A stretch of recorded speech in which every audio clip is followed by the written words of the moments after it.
यो लापते का? हा मुत्ते का? मतलब वो अलग ही लेवल का बंदा था। हे बघा एक स्प्राईटची बाटली कोणी पिलती काय माहिती नाही, पण असं हे नका करू जेणेकरून तुम्हाला म्हणजे इथल्या परिसराला गालबोट लागला पाहिजे, असं काही करू नका. आपल्यासोबत नेत चला मित्रांनो. पुढचा प्लॅनिंग करता कुठं जायचं विचार करता? माऊली. नमस्कार मित्रांनो, स्वागत आहे तुमचं सर्वांचं आपल्या नवीन एका ब्लॉगमध्ये. मित्रांनो आज आपण अशा ठिकाणी जाणार आहोत म्हणजे खूप भारी अशी मंत्रमुग्ध करणारी जागा म्हणजे नाथांचे समाधीला आज आपण भेट देणार आहोत. आणि आपल्यासोबत आज आपल्या सर्व मित्रवर्ग आलेला आहे आणि आपल्याला आज जायचं आहे मलंगडावरती बडेबाबांच्या भेटीला जायचं आहे. खूप भारी वाटणार आहे भाई, एक नंबर. मागच्या वेळेस मी चालली होतो एकटाच, गाडी काही भेटली नाही ना. आता आपण तिकडून चालत येईल मग आपण थांबा तुम्हाला दाखवतो मी. पुढेशी फिनिक्युलर आहे, भारतातली सर्वात मोठी फिनिक्युलर आपल्या श्रीमलंगडावरती धावत असते. तिथेशी जाऊ आणि तिथून खालती रस्ता आहे. आपण अर्ध्या म्हणजे मोस्ट ऑफ अर्ध्या ठिकाणावर पोहोचू, म्हणजे अर्ध्या नाही पण पोचू आपण. तर चला मित्रांनो भेटू आता पुढे. मित्रांनो आता आपण पोचल्यावर मलंगड फिनिक्युलर रोपवे आणि समोर बघताच ना, थांबा तुम्हाला दाखवतो. ही पहिली दर्गा आणि त्याच्यावरती दुर्गा मातेचं मंदिर आहे आणि इकडेच आपला श्रीमलंगड. आणि जर आपण फिनिक्युलरमध्ये गेलो तर इथेच स्टॉप आहे आणि थांबा मी पुढं तुम्हाला मी दाखवीनच, तिथून मला दाखवायला भेटत नाही. आणि दुर्गा मातेचं मंदिर आहे ना, त्याच्या खालती या साईडला गेला की आपल्याला शिवलिंग बघायला भेटेल. थोड्या चालण्याने आवरे दमचाक होते. पुढे गेल्यावर किती होईल चला बघू. आता पुढं मित्र भेटलेला आहे ऋषी काय बोलतं? हां काय नाही, मित्र येईल मलंगडला, काय बोलतं? हो मित्रांनो ही बघू शकता मलंगड फिनिक्युलर रोपवे, महाराष्ट्रातली सर्वात मोठी फिनिक्युलर रोपवे.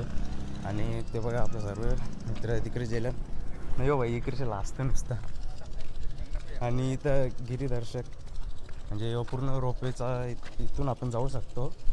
ते तिकडून मागचा रस्ता आहे का कुठून रस्ता काय समजे नाही, चला बघू पुढे. आता मित्रांनो आता आपण सगळी जण इथल्या चालल्यावर ही फिनिक्युलर आहे नाही बाई, सगळे चालले तिथल्या. हे बघा हे इथून रस्ता अब्बी मज्जा आहे ना, हे इथल्या रस्ता. हां ते असं करा घरशा आपण इथून आहे ना, तरी पण जास्त आपल्याला पायऱ्या चरायला नसते लागल्या इथून होल्या म्हणून ठीक आहे. तर आता आपण गडावरती पोचलेलो आणि गडाचं कामसुद्धा चाललेलं आहे. हे बघा चढताना जरा दमचाक होतं त्यामुळे. हे बघा काम चालू आहे, या साईडचं पण झालेलं आहे आणि सगळेजण तसे चालल्या. आणि ह्यो आपला श्री मलंगड. चला मित्रांनो भेटू आता पुढं. डायरेक्ट आता भेटूची पहिली दर्गा लागते तिथेशी. मित्रांनो खूप दमचाक झाले आणि बरेच दिवसातले असा ट्रेक करतो आणि मलंगडावरती आले आपण. आणि जी पहिली आपल्याला दर्गा लागतं म्हणजे अशी मान्यता होती की इथेशी पहिले श्री दुर्गा मातेचं मंदिर होता आणि इथून हटवून आपण वरती नेलेलं आहे. आणि इथेशी बघू शकता दर्ग्याच्या आवारामध्ये आपल्याला इथेशी छान छान अशी माकडं पण बघायला भेटतात. आणि बाकीचे आपले मित्रमंडळ पुढे गेल्या. तर मित्रांनो पुढे चला, मी तुम्हाला दाखवतो जी पहिली दर्गा लागते ही बघा. तुम्ही लांबून पण बघितलं असेल पण आता जी आपण बघितली ना ती पहिली दर्गा होती. आणि ज्यावेळेस आपण बजरंग दलासोबत यात्रेमध्ये आलो होतो त्यावेळेस इथेशी तेवढे म्हणजे पायऱ्यांचा या नव्हता, पूर्ण धुलवाडा होता. आणि आता बघा कसं म्हणजे रिनोव्हेशन केलेलं आहे. नाही बघा इथेशी माकरा पण कसं खाताना नाही सगळी पुरे झाले आणि माकरा. तर मित्रांनो आपण नाथांच्या समाधीला भेट देण्यासाठी पहिले आपल्याला इथेशी बघू शकता दुर्गा मातेचं मंदिर लागतं. तिथून आपल्याला आतमध्ये जायला पण रस्ता आहे, त्यामुळं आपण मंदिरारांग न जाता आपण याच मंदिराच्या समोरच आपल्याला इकडे शिवमंदिर बघायला भेटतं पहाडेश्वर. तर मित्रांनो चला आता आपण तिकडेशी जाऊ. हे बघा नाश्ता हे लाभते का? हां मुतते का? नाही हवा विभाग आता नाही, इकडेशी पाण्याच्या बाटल्या येतात. तर चला मित्रांनो भेटू आता पुढं पहाडेश्वर मंदिराला जायला. हे बघा इकडून तुम्ही याल, इकडून आल्यानंतर इकडचे आपल्याला दुर्गा मातेचं मंदिर बघायला भेटतं आणि त्याच्या समोरच आपल्याला इकडून एक रस्ता बघायला भेटते. तो बघा याच रस्त्याने आपल्याला सरळ जायचं आहे आणि आपल्याला पहाडेश्वर शिवलिंग बघायला भेटेल महादेवांचा. खूप भारी अशी प्रसन्न करणारी जागा आहे आणि आजूबाजूला मस्त झाडे झुडपे आहेत, त्यामुळं वातावरण एकदम निरंजन वाटतं. तर चला मित्रांनो पुढं खूप घांबीम फुटले.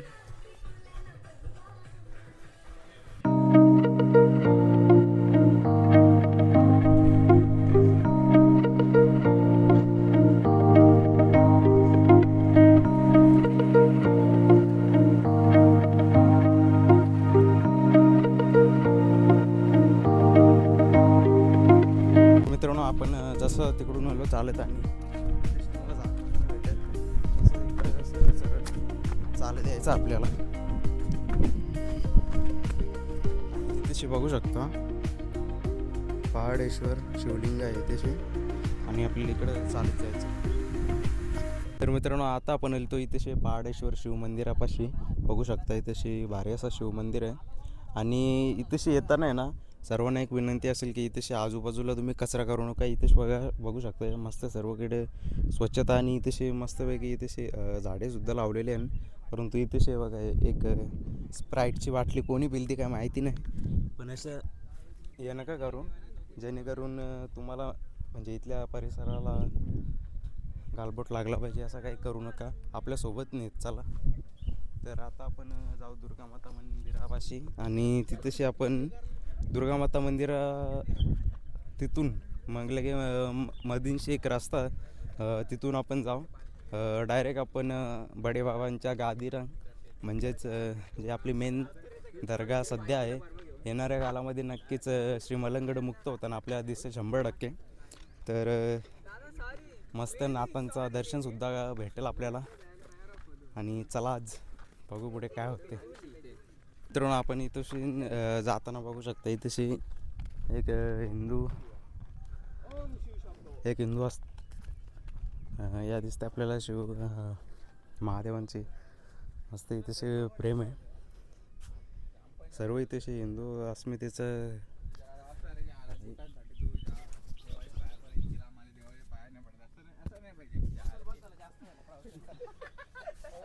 शिव शंभूनाथ दर्शन कौल दे. अरे याला माहित नव्हता, तू गेला म्हणून याला मग हे शिवलिंगचा जाम लोकांनी फोटो टाकतो. मी जाम याला इंस्टाला बघितले. तुम्ही फक्त फोटोच करला, बाकी काही काम नाही केलं. कोण यो ना हा योज फोटो काढ. इथं फोटो करायचा गे. मित्रांनो आता आपण तिकडून आलो पहाडेश्वर शिवमंदिरातून. आता आपण इकडे जाऊ. एवढं चालले इकडे जायचं आपल्याला. बघू शकता इथे हिंदू देवी देवतांचे फोटो लागले. संपूर्णतः श्रीमलंगडावरती आपल्याला हिंदू अस्मिता दिसून येत असतं आणि वरती गेल्या पण तुम्हाला मी दाखवीन पुढं. इथे आता आपल्याला श्री दुर्गामाता मंदिर बघायला भेटेल आणि इथे स्वतः धर्मवीर आनंदीगे साहेब येत असत होते दर हप्त्यातून. इथे आईच्या भेटीला येत असे. मित्रांनो ती ऐतिहासिक जागा जिथे स्वतः धर्मवीर आनंदीगे साहेब इथे आईच्या भेटीला येत असे. खूप भारी अशी मंत्रमुक्त करणारी जागा आहे. झाला दर्शन झालं. आता चला कुठं आपण जाऊ. आता इथूनशी एक रस्ता हे बडे बाबा आपले यांच्याच भेटीला आपल्याला जायचं. इथे दुकान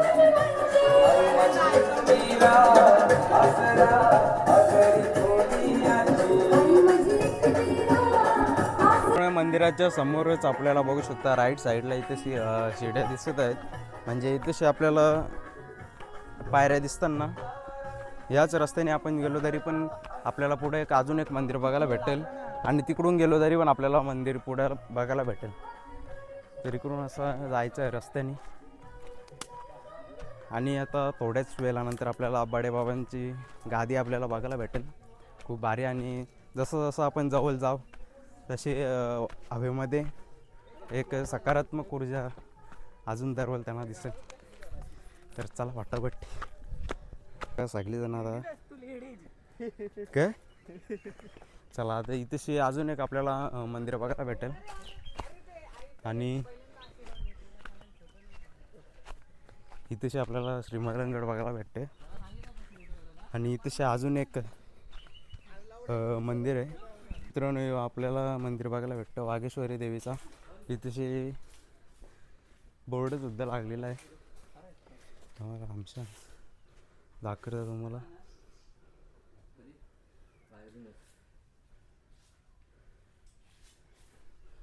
चला आता आपण इथून आपल्याला सरळच जायचं आहे. लगेच तिथून परत आपल्याला पायरी मार्ग बघायला भेटेल. जमलं का? हां आता जास्त आपल्याला या नाही इथूशी आपल्याला बघा इथेशी रोपवे दिसतं. आपण इथेशी आलो ना, इथेशी आपल्याला रोपवे दिसतं. आणि तिथून आल्यासमोर आपल्याला इथेशी 5 रुपये पावती भरावं लागतं. ते यासाठी भरावं लागतं कारण की इथला जो ट्रस्ट आहे ना ते पावती पाडतात 5 रुपयाची. जो इथला रिनोव्हेशनचा काम असतं कुठलाही छोटा मोठा काम असू दे त्यासाठी याकरता म्हणजे 5 रुपये पर पर्सन घेत असतात. तर आपण द्यावे. आपण भरले ना रे, आम्ही पण भरले. तर चला मित्रांनो आता इथून आता आपण डायरेक्ट बडेबाबांच्या गादीच्या जवळ जाऊ. आणि तर मित्रांनो आता आपल्याला श्री मलंग मच्छिंद्रनाथांचा मंदिर आपल्याला आता बघायला भेटेल. आणि नाथांची खूप मोठी अशी गादी तशी आपल्याला बघायला भेटत असते. आणि खूप भारी म्हणजे सकारात्मक ऊर्जेचाही तशी वास होत असतं. समोर दिसणाऱ्या जो दर्गा सध्याच्या कंडिशनमध्ये ना आज कापाकापी आहे त्यामुळे इथे बकऱ्या विषय चालू आहे.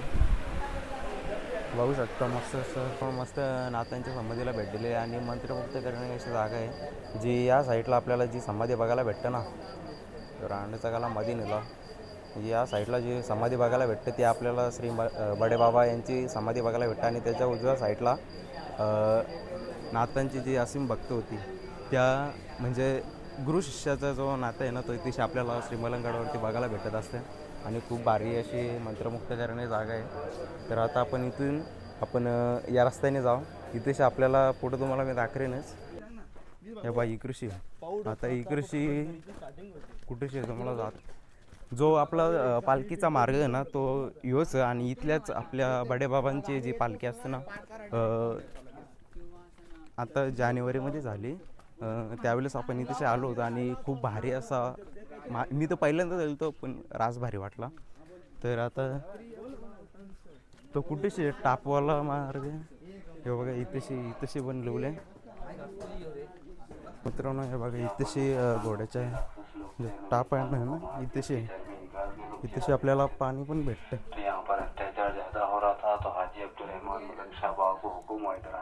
यो घोड्याच्या टापांचा घोड्यांचा इथेशी टापाचा मित्रांनो. आता आपण पालखी जो आपल्या नाथांची जी पालखी असते ना ती पालखीचा मार्ग योच. आपण त्या मार्गाने गेलो इकडेशी आणि सगळे आपले मित्र इथेशी बसल्यान आणि या रिलिंग बसवल्यान म्हणजे पालखीचा योग्य तो दर्शन घेण्यासाठी. आणि आपण इथेशीच होतो त्या रिलिंगच्या तिथेशी आणि तिकडून पालखी आली ती आपण मस्त व्लॉग शूट केला होता. आणि इथेशी आपल्या नाथांची पालखी स्थान म्हणजे ठेवली जातं आणि मस्तपैकी ती दर्शन करायला आपल्याला भेटत असते.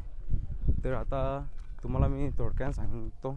चला ऊन पण जरा शांत झाला आणि आपण बघू तिकडेशी जाऊ जाण्याचा प्रयत्न करू जो तिथेशी दिसतो ना. मित्रांनो पुढचा प्लॅनिंग करता कुठं जायचा विचार करता. माऊली किल्ला म्हणजे एक खूप ऐतिहासिक गड आहे जिथे आपल्या शिवरायांचा म्हणजे जन्म झाला असता, परंतु शहाजीराजांना हे ध्यानात आलं की हा प्रदेश असुरक्षित आहे, त्यामुळं महाराजांनी जुन्नर येथे शिवनेरी किल्ल्यावर जिजाऊंना प्रस्थान केले आणि तो भाग्य जुन्नरला लाभला, नाही तर आपल्या मुरबाडमध्ये लाभला असता. जायचं की नाही का फक्त बाता ठोकायच्या. प्लॅन केलाय ना, हा? तू येशील ना 100% जाऊ. 100% आपल्याला जायचं गडकिल्ले फिरायचे. गडकिल्ले फिरण्याचं का म्हणजे जर आपल्याला फिरायचं असेल ना तर पावसाळ्यामध्ये नाही, कारण की पावसाळ्यामध्ये तर बेरूक पण उऱ्या मर्दन, पण जे खरी मजा असते ना जी गडाला अनुभव म्हणजे आपल्याला जर अनुभव घ्यायचा असेल जवळून तर खरे म्हणजे हीच खरे जे बोलतात ना का मराठी ते हेच असतं. कारण की पावसाळ्यामध्ये बेरूक पण उऱ्या मारीत असताना हे बोलतं पावसाळ्यामध्ये जायचं. पावसाळ्यामध्ये जाऊन काही फायदा नाही, कारण की तिथला जवळचे आपण आता बघा इथेशी आपण जवळ जाऊ शकतो, पावसाळ्यामध्ये आपण जाऊ शकत नाही, कारण की रस्ता सरपाटी असतं किंवा धुकाबिका आल्यावर आपल्याला गड नीट बघता पण येत नाही. बरोबर आहे. पटला की नाही. तू जाऊ प्लॅन करशील भावा तेव्हाच जाऊ. मी आमच्यावर काही नाही, तुला चांगला पाऊस वाटलं ना माहिती देऊ पुरा झाले माझा. माहिती का आता आपण इंटरनेटवरच माहिती काढू. माहिती काढू कसं जायचं कसं काय ते बघू मग निघू. नक्कीच. आणि मित्रांनो आपण आता जिथून घोड्यांचे जे तिथून आपण आलो बघून जे घोड्यानी नाही, आता जे तिथेशी माईकमध्ये लावतात जो सांगतात तिथला इतिहास, तो असं सांगतात की मी तर ऐकलं नाही, काय सांगू होते रे तिथे घोड्याच्या टापमध्ये ते नाही. हां तो असं काहीतरी वेगळा सांगत होते ते त्यांच्या वेमध्ये सांगतात, परंतु आपल्या वेमध्ये असं सांगतात की म्हणजे इथले स्थानिक लोक किंवा पहिलेपासून मानत आलेले शिवराय तसे आपल्या श्रीमलंगडावरती आले होते आणि त्यांच्या ज्या घोडीने जो महाराजांकडे घोडी होती कृष्णा नावाची, आणि त्या घोडीने तिथेशी टाप मारली होती आणि तिथपासून तो पाणी तिथेशी म्हणजे कंटिन्यूसली तिथेशी वेव होत असते आणि तिथलं पाणी पितांसुद्धा अजूनही तो पाणी चालूच आहे. आणि आपण तिथून जाऊन आलो आणि गडावरती सर्वप्रथम बघायला गेलो तर आपण इथेशी आलो जो पालखी मार्ग आहे, तुम्हाला सांगितलं इथेशी पालखी थांबवताना आणि इथे सर्व भक्तगण दर्शन घेत असताना. आता हे थांबा ना, हे पालखीचा कसा असतं माहिती आहे का, पालखी ज्यावेळेस निघते ना मंदिराच्या तिथं फटाकरा वाजवताना म्हणजे समजा पालखी निघली त्याच्या पहिले एक संदेश असतो. मित्रांनो या पालखीचा मान तलोजा गावातील भोई लोकांना आहे, म्हणजे इथल्या स्थानिक आगरीगोली लोकांना आहे, आणि पालखीचा मान ह्यो त्यांनाच दिला जातं. आणि रात्रीच्या पालखी पौर्णिमा असते ना, पौर्णिमा, आणि त्या पौर्णिमेच्या दिवशी रात्री 12 वाजता पालखीने प्रस्थान होत असते, म्हणजे 12चा हा टायमिंग असते. आणि रात्रीच्या सुमारामध्ये 2 आपल्याला संदेश बघायला भेटतात. स्मशाल घेऊन 2 भोई तिकडं गडावरती जात असतात आणि ज्यावेळेस ती मशाल पेटलेली असते ना का आपण समजून जायचं की पालखी आता थोड्याच वेळानंतर निघणार आहे. त्याच्यानंतर दुसरा संदेश असतो पालखीचा, तो म्हणजे फटाके वाजवताना तो दुसरा संदेश असतं. आणि पालखीचा जो मार्ग असतो ना तो ह्योच आणि असतं चंदन असतं चंदन, आणि तो चंदन पालखी झाल्याच्या नंतर 3 या 4 दिवसाच्या नंतर समाधी खोदली जातं पूर्णपणे, आणि त्या समाधी खोदल्याच्या नंतर चंदनाचा लेप लावला जातं.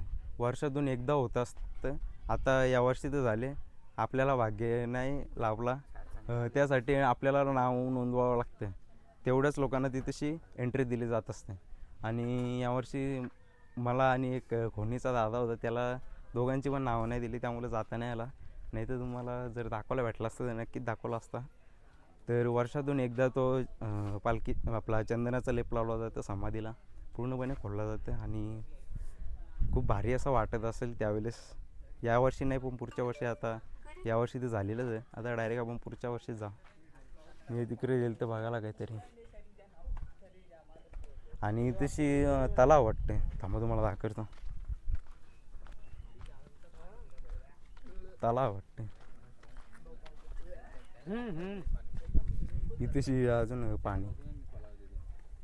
मित्रांनो आता आपण जाणार आहोत त्या वरती जाताना बालेकिल्ल्याच्या जो मार्ग आहे ना त्या मार्गाने जाणार आहोत. इथूनशी आपण चरल्यावर कालच्या योमधीन आंब्याचं झाड आणि याच वेळेने आपण पुढे जाणार आहोत. पुढे ते पोरात गेल्यान आणि तशी जाण्यासारखं म्हणजे प्रॉपर पायऱ्या तर नाही आहेत परंतु चालून जाईल. आणि उतरताना पण आपल्याला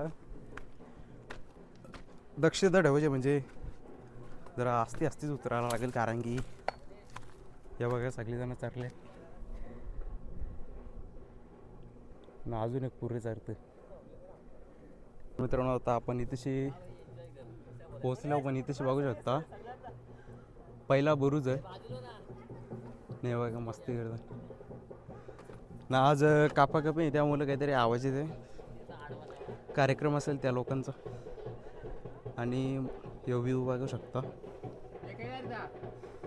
मित्रांनो मी आहे ना आता अशा जागेवर थांबल्यावर मी पुढे जाऊ शकत नाही कारण की इथला जो पॅच आहे ना तो ऑलमोस्ट 85 डिग्री आहे थांबा आणि त्याच्यामध्ये आहे ना माझी चप्पल आहे ती पक्की सरपाट त्यामुळं जास्त रिक्स नाही घेऊ शकत आपण. थांबा मला दाखवतो आता जो थांबा जो यो पॅच आहे ना इथल्या आपण बघू शकता यो असा म्हणजे इथल्या डायरेक्ट खालती आहे पण परंतु तिकडून आहे ना तिकडून असा पूर्ण जायला आपल्याला प्रॉपर म्हणजे आपण असं जसं आपण इकडं चालत दिल्यावर ना त्या प्रकारे रस्ता तिथं जाण्यायोग्य आहे. फक्त यो उतरताना पण मना जास्त या झालं असतं त्यांना सांगलं बरं मग तुम्ही जा मी खालती थांबताव तर मी मागे जाता होता. गड किल्ल्या ठिकाणी जायचं बोललं ते एक प्रोफेशनल आपल्याकडं टीम असली पाहिजे योग्य तो. आता याही पण म्हणजे पूर्ण काही जाणार नाही. जो तुम्हाला दाखवला जो बुरुज होता तिथपर्यंत जातील जेलत आणि याच्यातलं जर आपल्या प्रोफेशनल टीम असती सह्याद्री रॉक ॲडव्हेंचर किंवा इतर एक्सेट्रा कोणतरी म्हणजे एक चांगली प्रोफेशनल टीम असती तर रोपे सगळं म्हणजे आपलं हे असतं हार्नेस जे इक्विपमेंट असतं मग आपण पूर्ण बालेकिल्ल्यापर्यंत पण गेलो असतो. आपली इथपर्यंतच फाटते का बोला नाही याच्या पुरगच असेल मग ना. त्यामुळे तर भाई मी पण तुम्हाला एक सल्ला देऊ शकतो भाई अशा ठिकाणी योग्य निर्णय घ्यावा आणि मागे परतावा जर आपल्याला वाटतं की नाही भाई. आणि सह्याद्री अशी एक जागा आहे म्हणजे निडर म्हणजे आपल्याला या गोष्टीमध्ये निडरता पाहिजे. जर असं भीती मनामध्ये असली तर 100% चान्सेस असतात आपण पडू शकतो ना. मी तर भाई एकुलता एक मी काला रिक्स जाऊ मग आता ते बारक्या अंगाचं होतं ते लगेच गेले ना आपल्याला काही जमणार नाही. बरं मग जाऊ दे मग. आता बघू शकतो इथेशी जो पॅच आहे ना याच पॅचमुळं मी पुढे गेलो नाही ती आपल्याला इकडून पण जागा होती पण नको जाऊ कवा तरी प्रोफेशनल टीमसोबत आपण. आणि नेक्स्ट गडाचा प्लॅन असणार आहे आपला माऊली गड. चढाईसाठी जो सोप्पा असला आहे म्हणजे सोप्पा आहे आणि त्या गडावर आपण जाणार आहोत. तर आता मी खालती उतरतो त्यांना मार्ग दाखवेल भाई इथून आता सरळ जायचं आहे आणि चला आता खालती उतरतो मी मुकाच. चला आता मी खालती उतरलो तोच इथं हे बघा. आता निघू होतो मी न तवऱ्याम बघता होतं गे ये बाई इथशी हे बघ अर्ध्या रस्त्याच्या आल्यान हे बघा अर्ध्या रस्त्याच्या फिरल्यान तिथशी म्हणजे महाराजांच्या काळातील म्हणजे ज्या मावल्यांनी गड बांधताना जी म्हणजे संरचना केलेली ना बाई एकच नंबर. आणि तुम्हाला म्हणजे तुम्ही जर ज्यावेळेस तिथेशी याल ना त्यावेळेस तुम्हाला समजेल. मी तर म्हणजे गेलो ना तिथं परंतु मी व्हिडिओमध्ये बघितलेलं आहे पायरीचा कसा म्हणजे वे एक साईडला म्हणजे आता आपण इथेशी चाललो वरती तर एक साईडला पकडायला आहे आणि पायऱ्या अशा प्रॉपर 75 डिग्री 85 डिग्रीने आहेत. एक साईडला धरायला आपल्याला त्या कातळ भीतीचा आपल्याला उपयोग करावा लागतं आणि एक साईडला पूर्ण दरी. आता जसं बघायला गेलं तर या साईडला दरी आणि या साईडला फक्त आपल्याला असं लोड ठेवायला लागते, नाही तर मग या साईडला दरी बोलल्या तर मग काम 25. त्यामुळे ये इथल्या फिरल्यानं मागं आता अवल्यान खालती. त्यामुळं याच कारणामुळं आपल्याला एक प्रोफेशनल टीम सोबत असणे खूप गरजेचे आहे. आणि इथंशी तुम्हाला दाखवतो यो बुरुज आहे, यो मेन बुरुज आहे. आणि तिथून आपल्याला जी इवरची आहे ना, इवरची माची लागतं. मित्रांनो आता आपण आहे ना गडाच्या खालती उतरलो. हा बघा श्रीमलंगड आणि आपला श्रीमलंगड शाखा आहे म्हणजे. आणि आता आपली पोरं पण इकडेशी पुढे चालले. कुठे गेली ते